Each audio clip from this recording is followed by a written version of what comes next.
So here we are, Artisan Lakes. This is what we call our 90-day review. Today what we're going to be going over, Nick and myself, Nick especially, is the Play-Doh application we talked about early on in our presentation.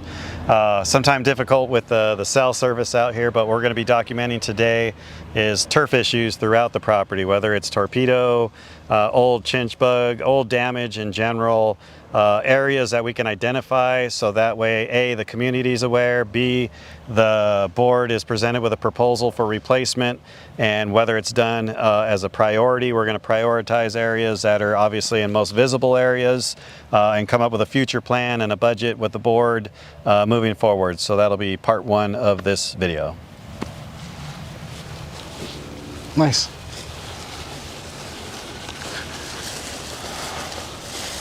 So I think there's like Bermuda right here, right? Yep. So just like that. Yep. So and really, I guess you want to replace. Right. So we're starting. So again, as we go through the process, Nick's pointing out an area. Again, for us, very easy to see from an untrained eye. I'm not pointing fingers, but a resident might say, well, my grass is green here. What's going on with this berm? Well, this really isn't hardly any St. Augustine left. So again, when we first talked about the property and some of the deficiencies, that's what we're identifying today. So this would be an area, and we're going to measure them all out. We're capturing it on video only to show the difference. We'll get a few close-ups, but you can obviously see a healthy St. Augustine grass where I'm standing. Definitely any of this can be recovered, a few little turf weeds. As I step up into here, and between myself and Nick, you can see what we call this material in between is it's a mix of grasses, it's a mix of weeds, some torpedo, some of it just common and uncommon turf, but it's 75–80% not St. Augustine. So our recommendation would be to remove and replace, and that way it'll blend into the residents' green grass and overall improve the quality and health and the community, getting rid of some of these noxious weeds and other things. What Nick's doing is pacing off, basically getting a square footage. We'll come back in, use a sod cutter, we'll spray out, kill what's there because we don't want it to come back, and get it to a point where we can manage it, because right now if we were to spray this out it would just be a big brown dirt spot. So we're making the decisions now that we don't do that. This is why we're putting this together, so we can formulate a plan. Again, in this area, I would say this is probably going to be up on the higher priority list, because this is what people look out their windows and see, both as for Rockaway and the residents. We don't want that. So again, we're gonna identify multiples across the property, and again, we do it through a GPS mapping system that allows us to put notes, puts a pin, and that way the board and or the landscape committee can come back out to those areas and review them and decide the priority list that we talked about early on. Yeah, and I think the tough thing about areas like this is that any chemical to treat the weeds or the Bermuda that are present are also going to harm the St. Augustine. So, you know, in time, would the St. Augustine fill in?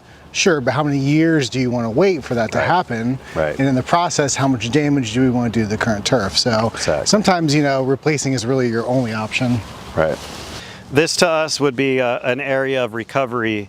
One of Nick's first observations would be it seems dry, but you can see where I'm standing, this is getting water, right? Water is coming down this way, there's drainage. So the channel and the water is here, both from resident flow, both from our bed space. But in this area, it's definitely dry. So a couple of things. This is not been changed out to the Weathermatic system yet. This was also controller C, which was not functional for a long time prior to us arriving, and then compounded. We figured all that out, which led to the conversion over to Weathermatics and missing decoders. So this, when we say is salvageable versus that, we want to try and make this revive based on the new Weathermatics, getting the irrigation right, the programming, the agronomics, again, the whole package, but we feel we could probably get this to recover versus that. So this won't go on our list other than maybe a note.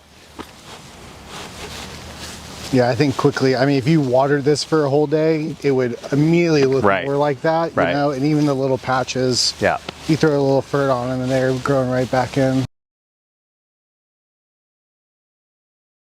So we're going to go ahead and identify this area. Again, it's twofold, right? We have drip up top in the berm for watering, and then we have rotors or spray heads in these larger turf areas. To me, again, this is all part of Controller C that had the issues, was not functioning for a good month when we first started, figured it out, came up with a long-term plan. Again, it's been really dry, haven't had a whole lot of rain. We're going to label this area because we do have some other mole cricket and or other damage in this area. And because it's smaller, we're going to go ahead and identify that now, mark it on there. It could be a, let's try watering, let's try this. We'll give 2 or 3 options if it comes back, but otherwise we have a proposal in place and a budget, so that way in the future we can react and respond. Just another thing as part of, as we're going through this, I'll just point out a few things irrigation related. You'll see things like all of these, right? The original intention was to have one bubbler to each of these trees. Again, over time and all these years, there's so much other saturation, especially once we get all the turf watering. These trees really don't need those. So part of the entire evaluation of changing to the Weathermatics is eliminating a lot of the tree bubblers and letting it be watered by the surface or turf areas. Again, things that were problematic before, we used to have a pergola out here that was never being used. There was a tree that got removed, so we've stump ground that and then filled in the holes where the pergola was. Again, this area definitely, you can see it's got the weed infestation in here, which is very difficult to eradicate. This would be another area. It looks to be fairly compacted. Definitely compacted. And I would say this is another area that we want to point out. You can see it, a little bit of irrigation related, but a whole lot of difficult weed removal. So I would recommend this one for a replacement. All right, so another area Nick identified here. Again, we're on that same berm opposite side. Again, recommendation is spray this area out, cut it out, spray it, do a little bit of a grow and kill to get the junk out of it, spray it again, and then put down new sod. So what we're doing is being proactive, labeling all these areas, and again, putting proposals, talking about priority list, and we review that with the board for moving forwards. A little bit smaller area, but again, the point of part of this too is this would be an easier budget item to resolve. This residence grass here looks pretty good.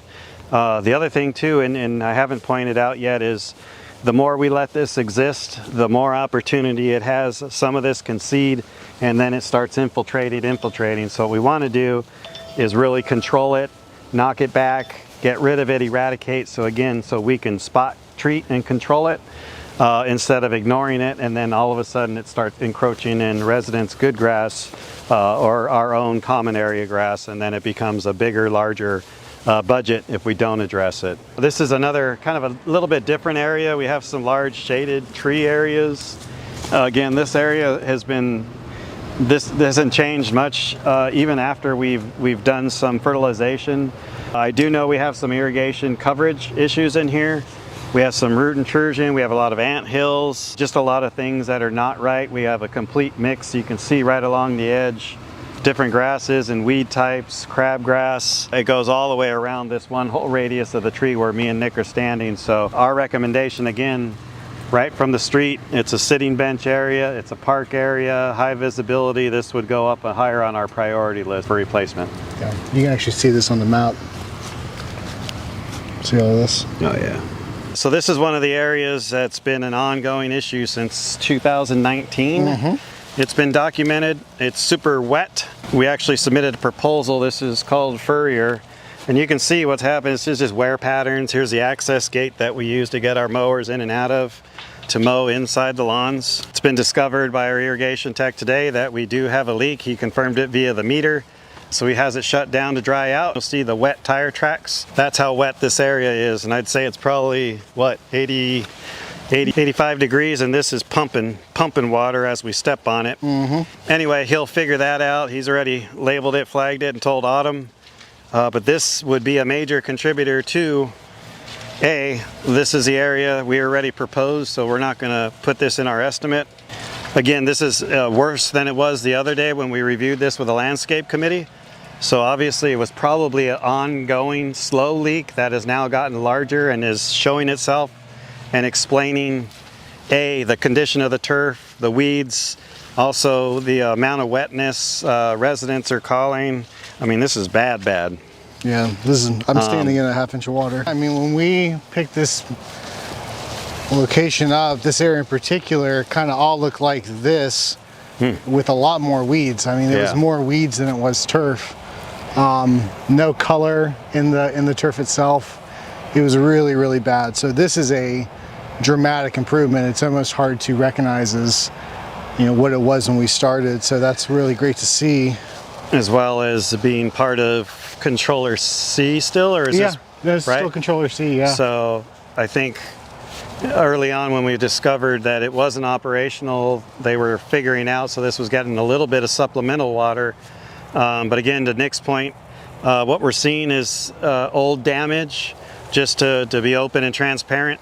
It's filling in over time. I think from the street view, it's acceptable, and it's starting to fill and cross root in, and it's still mostly St. Augustine. You can still see some of the weeds that we pointed out in the other area. Dallas grass and or other.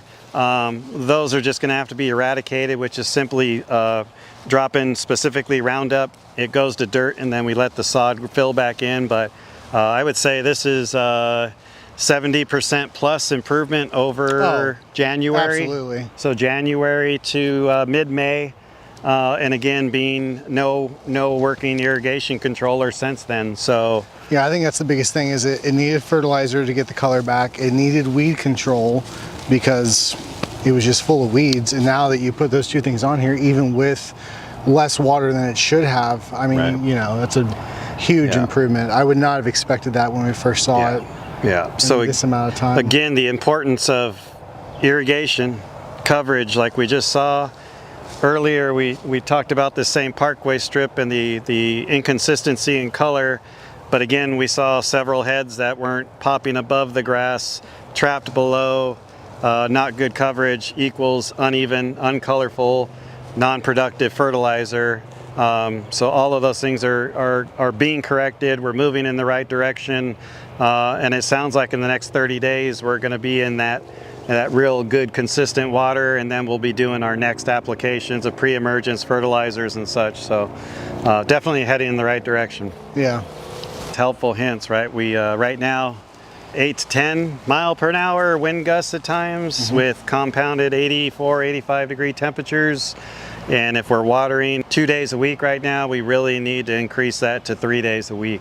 Obviously, if we have rain and you have the ratios or the equipment that'll actually automatically sense that off a weather station, but some of this is dry turf areas. Again, as we do as a company, we increase the 3 days based on weather and winds, because the wind is also drying out the soil.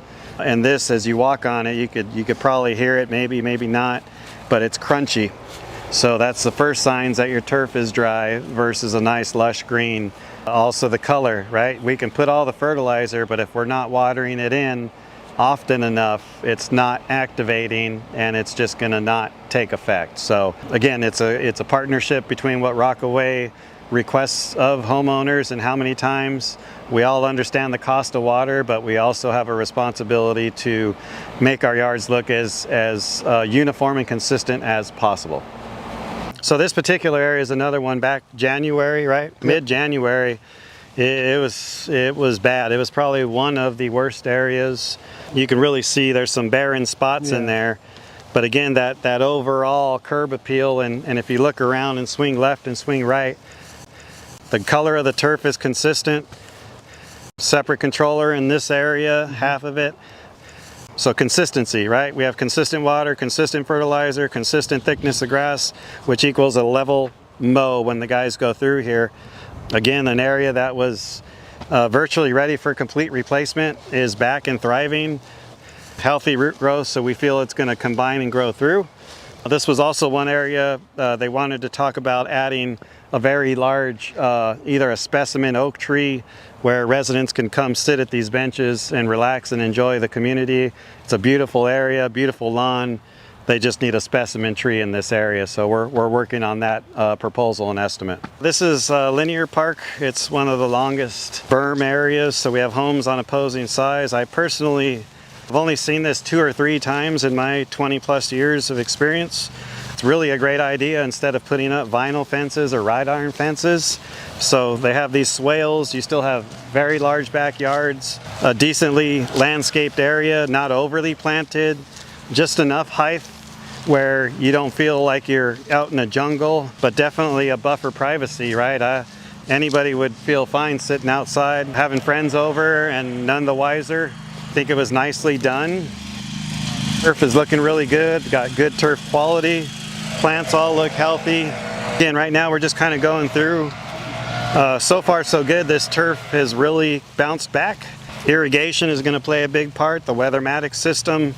Drainage channels is another plus. A lot of communities don't have those without having a bunch of swales running through. So overall, again, some of these plants got hit by frost, but we cut them back. We were patient. We notified the community. And I think even residents themselves that had items that were frozen from the frost damage that we had back to back this past winter have bounced back. Now, perfect example, we do have several missing plants in here. So we walked 2 weeks ago with the landscape committee. We wanted to wait a little bit longer and see what was going to finish producing out once we got a little more consistent heat. And then we'll come back in and do some minimal replacements. I think it was a total of about 40 plants across, I'd say, 500-yard area. That's pretty successful and good, but these grasses are bulletproof. The Thackahachie, the magnolias are healthy. The viburnum hedge is the perfect specimen for that area for privacy. It's just really well done. I really like the way it's done here at Artisan Lakes. So now we're walking along this large pond bank right here, and if you look, you can kind of see where about 10 or so, maybe 12 feet up, there's a fair amount of turf weeds. And if you continue to look up towards the rest of the common area in the house, they get less and less as you go up. So there's a couple reasons for this. One is by law. So we cannot spray any closer than about 10 feet to any body of water. That's according to the state of Florida. The other thing is that with this amount of moisture in this kind of hillside, you're always going to have these aquatic weeds. The dollar weed, even some of these other ones that are through here, they're water-loving weeds that in general grow in these super wet areas. So trying to treat them, you may not ever really have control, and what are you really doing is you're putting herbicide into your water source. So you can see as you look up here, very turf weed free, great color, but it's one of those things where you have to understand along these pond banks is that you're never going to have the best looking turf, and if you do, you should thank your lucky stars because you would be one of the few. This was one other area back January, February. Just had a lot of brown in it, wasn't really thriving. We do have a little bit of Dallas grass. If you look off in the distance behind me, the same weed we keep pointing out. It's just in the soil. Not much we can do other than burn it down to the ground and let the St. Augustine healthy grass recover. But this has really swung around. So I would contribute this to, again, an irrigation repair, both with the controller. Again, Weathermatics is coming to this section last. But right now, looks like our fertilization/agronomics program, again, through the process has really recovered this grass. And again, we have an irrigation flag right behind us. There was a repair made there. So again, just on the right path. Yeah, the color here is so much nicer. And they were cutting it way too tall, so we've gotten it much shorter. And this is such a big difference. So this was an area that was pretty rough looking. Still got a pretty big Bermuda patch in it. We're going to go ahead and take note of this. Considering it's the bocce ball court, up at the amenity center, it's a little high profile area. So we'll go ahead and throw this in.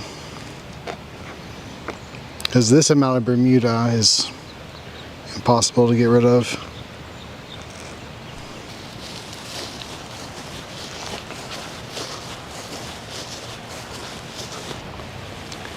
Same with this, it's so thin, it's compacted. Bermuda has really infested it. There's even these really strong clumps of sedge that have started to kind of take hold.